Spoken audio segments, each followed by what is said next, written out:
छोड़ रहा हूँ तो बात अलग है, लेकिन अगर सरकार की कोई कंपनी बंद हो जाती है तो क्या, तो किसकी गलती है? ये तो सरकार की गलती है या उस कंपनी की गलती है, उस मैनेजमेंट की गलती है। गुनाह करे कोई और सजा भुगते कोई। पेंशनर आप देखो तो सही, गुनाह कौन कर रहा है और सजा किसको मिल रही है? क्या ये अंधा?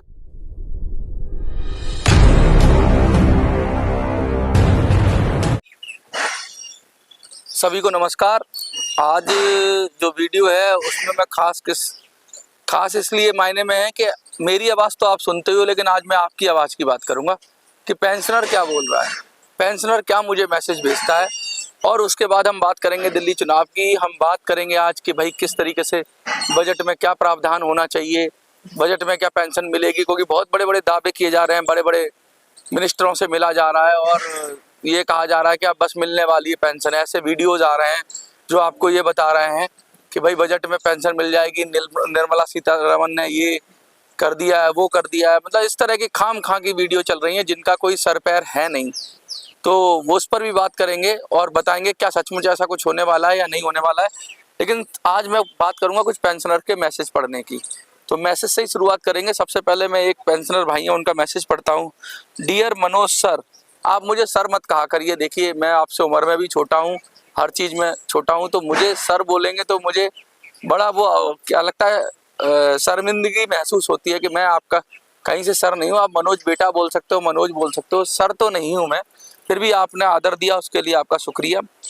डियर मनोज सर, अभी मांग 7,500 की है, क्या इसमें नौकरी के समय सीमा भी देखी जाएगी? और जिसने भी प्री मैच्योर 60 वर्ष से पहले पेंशन लिया है उन्हें भी 7,500 पेंशन मिलेगी। हम कमलेश्वर टेक्सटाइल के बहुत सदस्य हैं, प्री मैच्योर पेंशन ले रहे हैं, कृपया हमारा समाधान कीजिए। आपसे अनेक आशाएं हैं, धन्यवाद। अरुण पोद्दार, ये इन्होंने एक मैसेज दिया। इसके अलावा और मैं बता देता हूँ। Sir please guide me and my colleagues, all are facing difficulties life due to MS government decision to close mill in 2002, they are getting just 7-year pensions below 1,000। सीधा सीधा कह रहे हैं कि 1,000 से कम पेंशन मिल रही है। और भी कई मैसेज है मेरे पास, लगातार आते रहते हैं। जैसे आपको मैं बताऊं कि एक मैसेज मेरे पास आया, देखिए बहुत सारे मैसेज हैं, अब मैं देखता हूं क्या क्या लोग लिख रहे हैं। और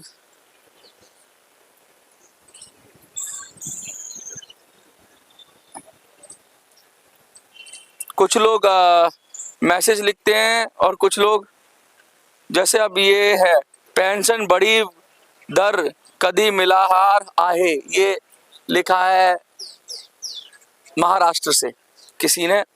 अब अलग अलग भाषाओं में लोग लिखते हैं तो मैं समझ नहीं पाता, कभी कभी भाषा की प्रॉब्लम हो जाती है। लेकिन अब ये देखिए किसे, मनोज भाई देख लिया आज का वीडियो, बहुत अच्छा समझाया, एक बार फिर थैंक यू। मनोज भाई गुड मॉर्निंग, मैं महाराष्ट्र से श्रीमंत लेडवे हूँ, आपने मेरे मैसेज का जवाब दिया इसलिए थैंक्स।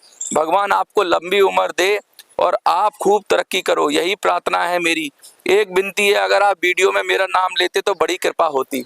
मैंने आपका नाम ले लिया है, आपका नाम जो मैंने लिया है श्रीमंत लेडवे, ठीक है, लेडवे है या क्या है, प्रोनाउंसिएशन में अगर कुछ हो सकता है, लेकिन श्रीमंत जी मैंने आपका नाम लिया है और आपने ये स्पेशली कहा। बहुत सारे लोग मैसेज कर रहे हैं, असल में क्या है, उम्मीद से देख रहे हैं, उनको लगता है कि मैं शायद उनकी उम्मीद हूँ, मैं शायद उनकी आवाज़ हूँ। ये सच है कि मैं आपकी आवाज़ हूँ, लेकिन आपको अपनी आवाज़ के साथ साथ आपका एक्शन भी स्वयं निर्धारित करना पड़ेगा। तो आइए इसी विषय पर हम शुरू करते हैं वीडियो।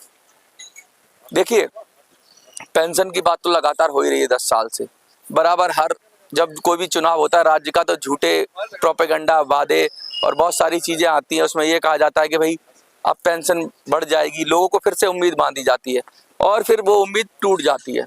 बार बार ये खेल चलता जा रहा है और पेंशनर लूप में इस खेल के शिकार होते जा रहे हैं। बराबर रोज बैठते हैं और इसी के सहारे उनका जीवन चल रहा है। वो लगातार ये वीडियो देखते हैं और देखने के बाद लास्ट में उनको कुछ नहीं मिलता और बड़ा बड़ा टाइटल बना होता है तो ऐसी वीडियोस का कोई कहते हैं ना सर पैर होता नहीं। असल में क्या है कि जब तक कोई एक्शन नहीं होगा उसकी रिएक्शन नहीं आएगी, और सरकार हमेशा रिएक्टिव होती है। जब जनता कोई एक्शन करती है तभी रिएक्शन में वो आपको कुछ देती है। जब आप सिर्फ, मैंने पहले एक वीडियो बनाई थी कि देखना नहीं है अब बोलना भी है, और सुनना नहीं है अब बोलना है, तो सुनना बंद बोलना शुरू। तो बहुत लोगों ने ये कहा, तो बहुत सारे लोग पूछ भी रहे हैं जा जाके कि अपने कैंडिडेट से कि भाई तुम हमारी पेंशन कब दोगे। इस पेंशन को जब तक आप गली में, घर में, मोहल्ले में निकल के इसके बारे में बात नहीं करोगे, लोगों को कहोगे नहीं, चुनाव में वोट नहीं करोगे, तब तक ये बड़ा मुश्किल है कि कोई सरकार आपको इस मुद्दे पर वोट कर दे, या मतलब ये इस मुद्दे पर आपका समाधान कर दे। आपको एक ही समाधान मिल सकता है, आपके वोट की ताकत और संगठित होना है। बहुत सारे लोग कहते हैं कि बड़ा देखकर पीछे पीछे चलने लगते हैं। कोई बड़ा आदमी होता है वो थोड़ा हवाबाजी कर लेता है, 10-20-50 आदमी पीछे कर लेता है, उसको बड़ा मानने लगते हैं। हमेशा बड़ा आदमी या बड़ा नेता आपका समाधान कर देगा इसकी कोई गारंटी नहीं है। सही बात कौन कर रहा है ये ध्यान देना है। बड़ा देखना बंद करो, सही बात कौन कर रहा है उस पर जोर लगाओ। और बहुत लोग कहते हैं कि तुम कब दिला रहे हो पेंशन। मुझे टोंट मारने से क्या हो रहा है? ये मुझ पर कोई टोंट मार रहा है तो मुझ पर नहीं मार रहा, अपने आप पर मार रहा है भाई। असल में कुछ लोगों को तो पेंशन चाहिए ही नहीं। ऐसे 1% से भी कम लोग हैं जो ईपीएस के मुद्दे पर राजनीति करना चाहते हैं। उन्हें पेंशन से लेना देना कोई सरोकार नहीं है। वो ये चाहते हैं कि ईपीएस 95 का मामला उलझा रहे, ऐसे ही लगातार उलझा रहे और इस पर अपनी तवे पर रोटियां सेकते रहें। मैं तो ये चाहता हूं कि ईपीएस का मामला जल्दी से जल्दी खत्म हो जाए, क्योंकि ईपीएस 95 का मामला तो बहुत एक ऐसा नहीं है कि इसको देशव्यापी आंदोलन होना चाहिए। ये तो बहुत सरल और सहज मामला है और ये तो होना ही चाहिए। ये तो कहते हैं बेसिक नेसेसिटीज है, और भी गम है जमाने में मोहब्बत के सिवा। ईपीएस 95 तो सबसे कहते हैं निम्न स्तर की चीज है। ये तो बुजुर्गों को सम्मान के लिए किसी भी सरकार को ये तो आंखों की शर्म से ही दे देनी चाहिए। सरकारों को आंखों की शर्म नहीं है, समाज की शर्म नहीं है, वोटर की शर्म नहीं है, बुजुर्गों की शर्म नहीं है। तो सरकार नहीं कर रही है, इसलिए ये लगता है कि यार जब यही नहीं कर रही तो आगे क्या करेगी। रोज घोषणाएं आती हैं, मन चाही घोषणाएं करते हैं, इसको फ्री, उसको फ्री, ये स्कीम, वो स्कीम। कभी ये नहीं कहा कि ईपीएस 95 के जो वोटर है, जैसे अभी एक व्यक्ति ने लिखा कि भाई 1000 से कम उसकी पेंशन है। अब बताओ 1000 से कम में कैसे होगा। प्री मैच्योर कह रहे हैं कि भाई पहले ले ली उनको। अब पहले क्या ले ली, प्री मैच्योर क्या। अब ये बताओ तुमने कंपनी बंद कर दी, तुमने मिल बंद कर दी, तो वो क्या करेगा।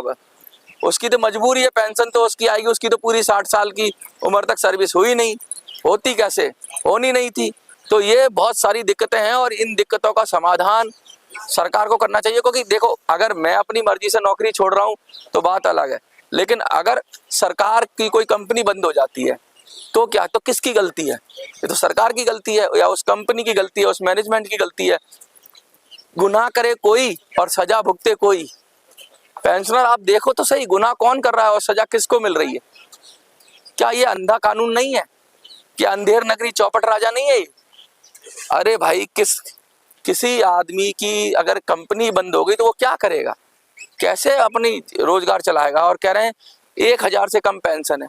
उन सबको कहना चाहता हूं मैं कि आप ये समझो कि जब तक आप एक राजनीतिक शक्ति नहीं बनोगे, जब तक आप एक बड़ा वोट बैंक नहीं बनोगे और कुछ लोगों एक अपना नेता नहीं चुनोगे या उसके पीछे डटकर खड़े नहीं होगे, और ऐसा नेता जो सच में आपकी बात उठाता हो, ऐसा नेता, मैं कहता हूं किसी भी पार्टी का हो, बीजेपी का हो, कांग्रेस का हो, बड़ा लीडर होना चाहिए।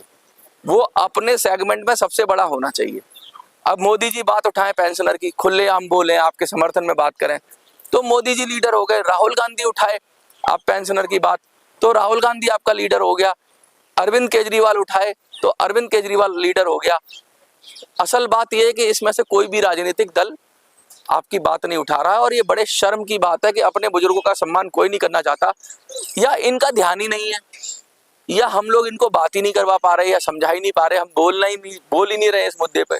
इस मुद्दे पे कोई आंदोलन भी नहीं बन रहा है। सोशल मीडिया पे ही बनाओ कम से कम आंदोलन, लोगों से बात करो, शेयर करो वीडियो, लोगों को बताओ अपनी परेशानी, अपना दुखड़ा, अपना दर्द बताओ।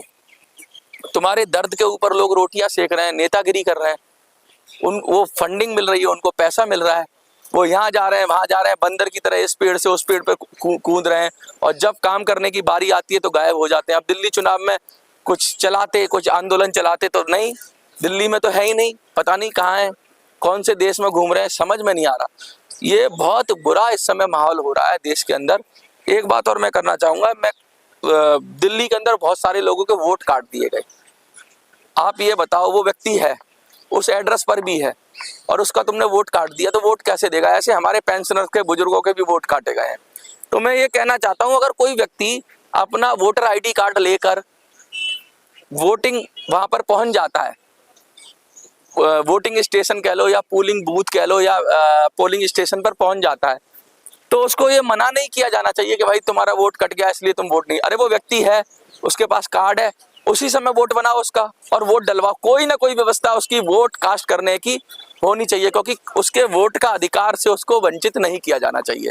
ये मैं बार बार कहना चाहता हूँ। मैं एक बार और कहना चाहता हूँ आपसे, बहुत सारे उम्मीदवार हमने दिए हैं और एक दो उम्मीदवार जगह भी चेंज हुई, आपको सब पता है कौन कौन से उम्मीदवार हैं।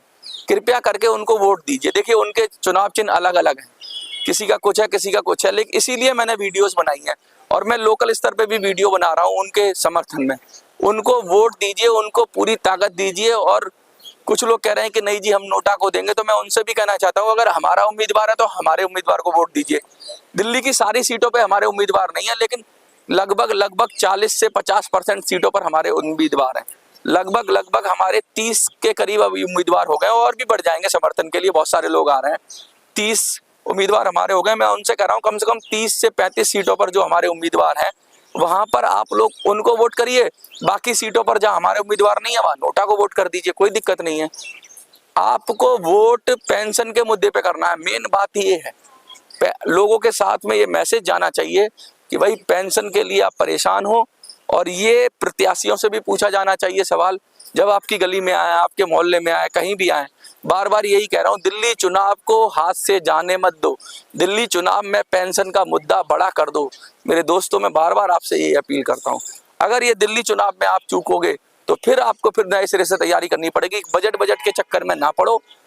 अब मैंने पहले ही एक पेंशन पर एक गुप्त मैंने सूचना दे ही दी थी कि क्या होगा, इनका एक्शन भी बता दिया पेंशनर के बड़े नेताओं का।